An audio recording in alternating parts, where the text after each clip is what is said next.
Hello friends, આજે આપણે બનાવીશું ફાઇબર અને પ્રોટીનથી ભરપૂર એવું ચટપટું ટેસ્ટી એવું મિક્સ પ્રોટીન સલાડ બનાવીશું. આ સલાડ ખૂબ જ ટેસ્ટી એવું બને છે.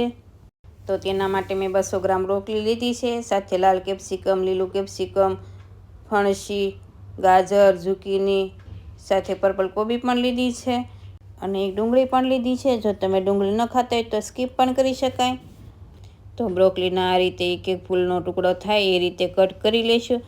બ્રોકલીમાં પ્રોટીનનું પ્રમાણ ખૂબ જ હોય છે. જો તમે તેને બાફીને થોડું સાતળીને ખાઓ તો પણ ખૂબ જ ક્રન્ચી એવું લાગે છે. હવે ઝુકીનીને પણ આ રીતે કટ કરીશું. અહીંયા મેં આ રીતે શાકભાજી લીધા છે.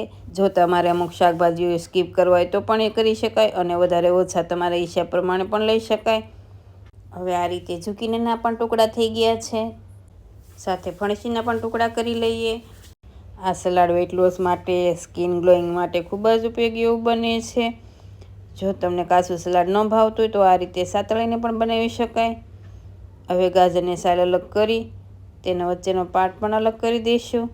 હવે ગાજરના આ રીતના ટુકડા કરી સાથે આપણે લાલ કેપ્સિકમ છે તેના પણ ટુકડા કરીશું. જો તમારે આમાં પીળું કેપ્સિકમ આવે તે પણ લઈ શકાય અને ખાલી લીલું હોય અને લાલ સ્કીપ કરવું હોય તો પણ કરી શકાય. આ કેપ્સિકમનો ખૂબ જ સારો ટેસ્ટ આવે છે. હવે તેના રીતે વચ્ચેનો પાર્ટ છે ભાગ અલગ કરી તેના રીતે ટુકડા કરીશું.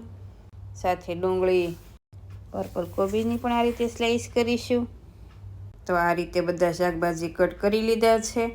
હવે પેનમાં 4 કપ જેટલું ગરમ પાણી કરવા મૂકી દીધું છે. પાણી ઉકળવા લાગે એટલે તેમાં ગાજર, ફણસી અને બ્રોકલી એડ કરીશું. બ્રોકલીને મેં સારા પાણી વોશ કરીને નિતારીને લીધી છે. હવે સાથે અડધી સ્પૂન મીઠું એડ કરીશું અને આ રીતે પાણીમાં ઉકળવા લાગે એટલે 5 મિનિટ જેવું થવા દઈશું. અને એકદમ સોફ્ટ થઈ જાય તેવું શાકભાજી નહીં બોઇલ કરીએ, થોડું ક્રન્ચી રહે એ રીતે રાખીશું. હવે 5 મિનિટ જેવું થઈ ગયું છે. તો આપણે ગેસની ફ્લેમ બંધ કરી આ રીતે સારણી કે કોઈ ભાતિયું હોય તેમાં આપણે નિતારી લઈશું એટલે સારી રીતે પાણી સાવ નીતરી જશે. તો અહીંયા હું 3 થી 4 લોકો માટે સલાડ બનાવી રહી છું. જો તમારે ઓછું વધુ બનાવવું હોય તે રીતે તમે લઈ શકો છો. હવે પેનમાં અડધી સ્પૂન ઘી એડ કરી તેમાં પનીરના ટુકડા કરી તેને એડ કરીશું. પનીર મેં વજનમાં 100 ગ્રામ લીધું છે. જો તમારે પનીર સ્કીપ કરવું હોય તો પણ કરી શકાય.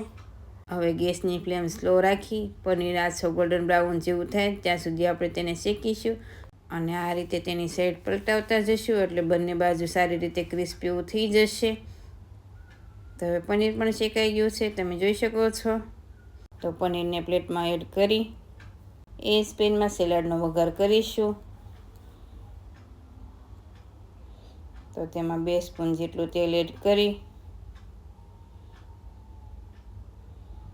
તેમાં અડધી સ્પૂન હિંગ, સાથે તેમાં આદુ, મરચાં, લસણ ક્રશ કરેલા એડ કરીશું. જો લસણ, કાંદા તમે ન ખાતા હોય તો તમે સ્કીપ પણ કરી શકાય. હવે આદુ, મરચાં, લસણને 2 મિનિટ જેવું સાતળીશું એટલે લસણની કચાશ દૂર થઈ જાય. એટલે તેમાં કાંદાના ટુકડા એડ કરી 2 મિનિટ જેવું થવા દઈશું. હવે કાંદા પણ સતળાઈ ગયા છે. તો તેમાં શાકભાજીના ટુકડા કર્યા હતા, કોબીજ, કેપ્સિકમ, ઝુકીની તે પણ એડ કરીશું.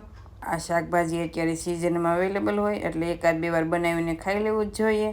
જો બાળકો શાકભાજી ન ખાતા હોય તો આ રીતે સલાડ બનાવીને આપો તો તે જરૂરથી ખાશે. અને આ સલાડ ખૂબ જ ટેસ્ટી અને હેલ્ધી એવું બને છે.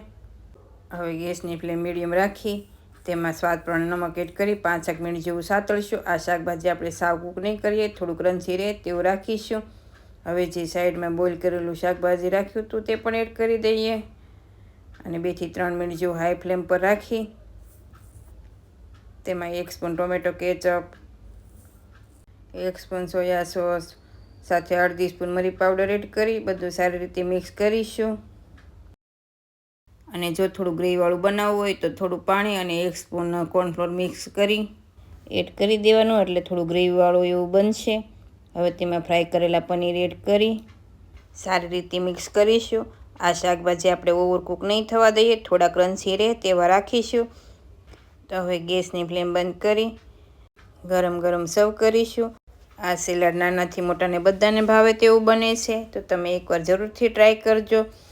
તો તમને આ રેસીપી કેવી લાગી મને કમેન્ટમાં જરૂરથી જણાવજો અને જો રેસીપીઓ ગમતી હોય તો વિડીયોને લાઇક કરજો, શેર કરજો અને મારા ચેનલને સબસ્ક્રાઈબ કરજો. Thank you for watching.